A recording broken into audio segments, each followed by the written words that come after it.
初めてこの機体が公開された時、そのシステムはまだ未完成でした。例えるなら熟していない青リンゴ。当時のマイクロソフトフライトシミュレーターのサードパーティー製機体といえば EMDG737 とフェニックス A320、エアロソフト CRJ くらいしかなく、これから少しずつ選択肢が増えていけばいいな、なんて誰もが思っていた、いわば黎明期の時代です。あれから3年、やっとリンゴが熟し始めているような気がします。本日ご紹介するのは、フライトシムスタジオの E-Jet ファミリーです。正直に振り返ります。この機体がリリースされた当初、中身はアサボ純正システムの流用で、お世辞にも出来が良いとは言えませんでした。それどころか、開発元が現実のパイロットたちを茶化すような発言をしたことで大炎上。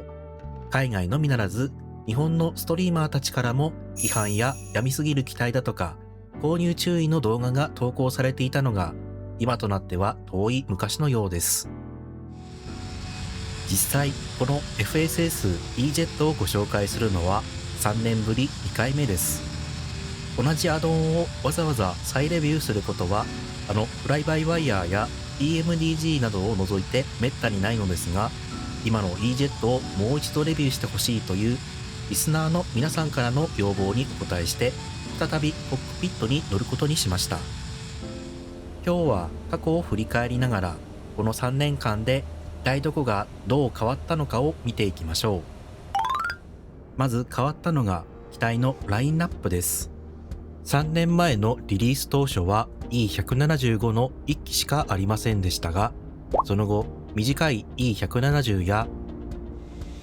別売りではありますが、乗客の人数でボーイング737の最小モデルに匹敵する E190、195が登場。さらに貨物機タイプまでリリースされ、かなりの大所帯になりました。旅客から貨物まで幅広いシチュエーションで活躍できるようになったわけです。では肝心のシステム系のアップデートはどうなったかというと、残念ながら開発中です。炎上で我に返った開発チームではありますが、3年経った今でもこの製品はアーリーアクセス版のままです。一応来月の2026年6月に開催されるフライトシムエキスポ2026でついに最終版となるバージョン 1.0 が発表される予定になっています。つまりあと1ヶ月以内でこの機体の真の姿が見られるはずなのですが、これまで何回か延期を繰り返しているので、正直なところ本当に予定通り出るかは分かりません。個人的に今度こそは本当であってほしいですけどね。ただ彼らがどれくらい進化させているかはエキスペリメンタルブランチを入れることで今すぐ確認できます。アドオン購入管理アプリフォントテイルで E-Jet をインストールする際、バージョンの選択でエキスペリメンタルを選ぶことで最新の実験版機体を導入可能です。この実験版では長らく待ちわびていた LNAV と VNAV の機能が実装されており、まだ完璧ではないものの ILS を使って A 地点から B 地点へフライトすることは可能なクオリティになっています。見た目の変化では機内の内装カラーが若干黒くなったように感じます。公式によると実際の機体に合わせて調整したとのことですが、素人目の私からすると言われてみればちょっと変わったかなというレベルですね。この機体は 3D モデル自体の更新が多かったため、古い未対応のリバリーはもう使うことができません。ただ幸いなことに富士ドリームエアラインズと J エアの一部はデフォルトで用意されていますし、パソコン版であればユーザー側で2024にも対応したカラフルな FDA リバリーが配布されているので、日本国内を飛ばす分には困らないと思います。MCDU の手入力についてもリリース時に比べてできることがかなり増えました。ただ私の環境だと入力している際にオレンジ色に固まるエラー画面が多発するため、今回は SIM ブリーフを使って入力したいと思います。さらっと言いましたが、今の EJET は SIM ブリーフからの燃料インポートとルートインポートにしっかり対応しています。やり方はとても簡単です。機体側面にある EFB と MCDU の双方に自分の SIM ブリーフユーザー ID を入力します。EFB の場合は歯車マークを押し、SIM ブリーフの欄をクリックしてキーボードで入力します。MCDU の場合はナブを2回押します。データリンク、アドレス、フライトプランとたどります。カンパニーアドレスに自分の SIM ブリーフユーザー ID を入力します。ブランドアドレスについては SIM ブリーフのままで問題ありません。同じ内容を Window、レポート、テイクオフ、パフォーマンスすべてに入力しておきます。SIM ブリーフ側でルートを作成し、それをロードします。チェックマークを2回押すと、概要が読み込まれます。デパーチャーを押します。ロードシートに SIM ブリーフからインポートした内容が自動入力されています。これで問題がない場合、リーンローディング欄を確認します。今すぐ完了させたい場合はインスタント、時間をかけたい場合はリアルタイム、もしくは GSX を押します。次はルートのインポートです。MCDU のルートを押すと、フライトプランリクエストに Send という文字が表示されていると思います。これをクリックすると、SIM ブリーフルートがインポートされます。アクティベートを押して確定します。あとは出発と到着のルートをパパッと入れるだけで完成です。やり方は古い動画でもご紹介しましたが、デパーチャーを押すと離陸用のルートを選択する画面に移動します。ランウェイを押して離陸する滑走路を選び、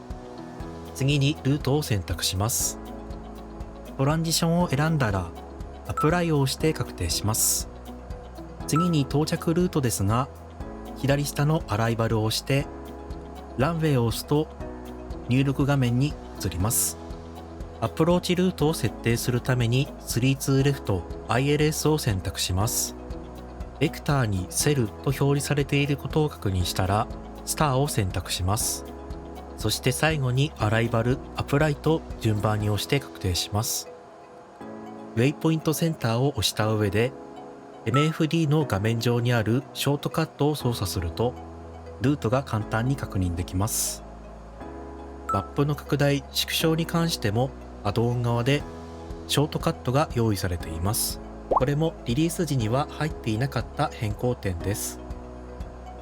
最後にパフォーマンス設定をインポートしておきます。ランウェイで離陸する滑走路を選び、滑走路が乾いているか濡れているかを選択します。離陸用のフラップを選択し、アンチアイスを使うかどうかを選択します。エンバイロメントで気温などの情報を読み込んだら、キャリキュレートを押して計算したパフォーマンスを MCDU に送信します。パフォーマンスイニットの順番で押します。すでにいくつかの項目が入力されていますが、センドリクエストを押すことで SIM ブリーフから読み込んだ内容に変更できます。次のページを開いたら、フューエルを2回押して、搭載燃料を MCDU に反映させます。これで SIM ブリーフの内容がすべて MCDU に入力できました。オートパイロットも飛ばせるように事前に準備をしておきます。リリース当時には触れることができなかった VNAV と FMS 速度が選択できるようになっているのがわかります。MFD にはフライトの高さを視覚的に表示するバーティカルプロファイルもしっかり描画されていて、かなりの進化を感じさせてくれます。ただし、この実験版には注意点もあります。巡航中にルートを途中で変更するような操作を行わない限り、しっかりプロファイルには従ってくれるのですが、逆に途中でルートを編集してしまうと、軌道の描画が少しだけおかしくなります。つまり、着陸空港の風が変わったからランウェイチェンジしなきゃという場面でも、基本的には当初計画したルートのまま付き合わざるを得ないのが現状です。ちょっと不便な仕様ですが、3年前から比べれば、やっとフライバイワイヤーに初めて VNAV が実装された時と同じレベルには達したという印象です。もう少しブラッシュアップを重ねて製品版の 1.0 になれば、他の大手サードパーティー製機体にも十分追いつけるようなポテンシャルを感じます。APU を始動させたら、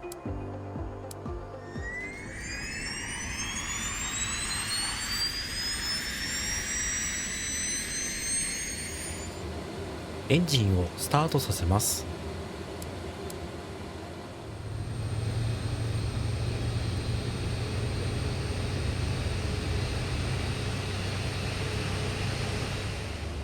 離陸用のフラップを展開したら、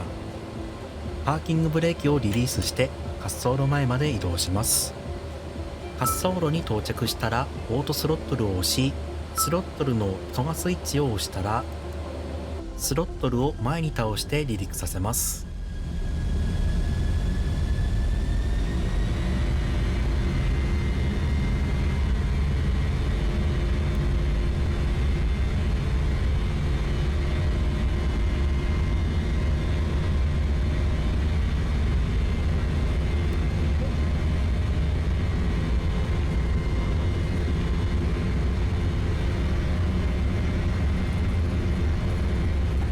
V1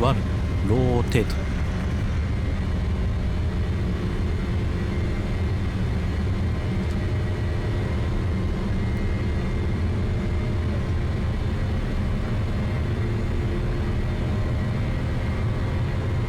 ポジティブレッドクライムギャップ。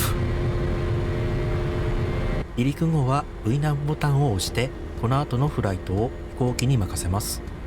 この機体に対して任せるという単語が使えるようになっただけでも本当に嬉しい変化ですね。3年前の初レビュー時はいつどこで挙動がおかしくなるかが分からず、ずっと監視し続けていなければいけない張り詰めた空気感がありました。今でももちろん監視は必要ですが、当時のピリピリ感に比べれば度合いは圧倒的に軽くなっています。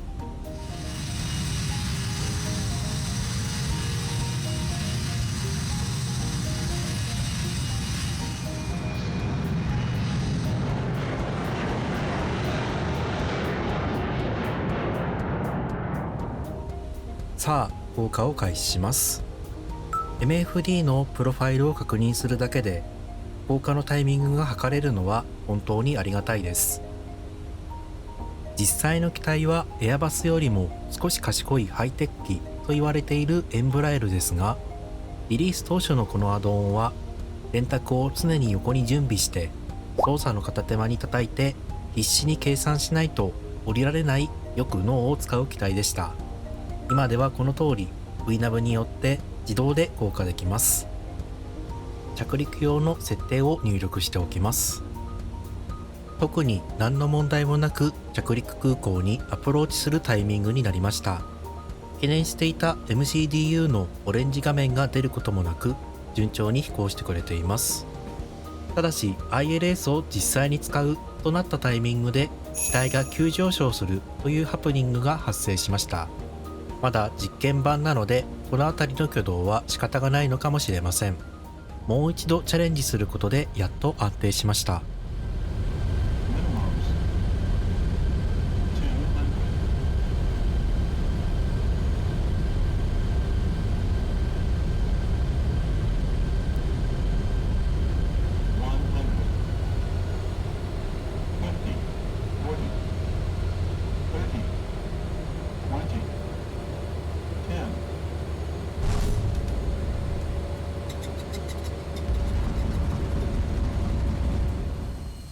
ということで今回は FSS EJET の実験版を飛ばしてみました。実験版という名目の通りまだまだ不安定な部分は残っているものの、3年間の地道なアップデートを終えてようやく少し食べられるリンゴのレベルにまで近づいているのを実感できました。今年の6月にはいよいよ完成版の 1.0 が来る可能性がありますが、ぜひそれを実現してこれまでの不満や悪評を完全に払拭してほしいなと思います。今回の強化した EJET について皆さんはどう感じましたか？ぜひコメント欄で教えてください。最後までご視聴くださりありがとうございました。また次の動画でお会いしましょう。それでは、レイフライト。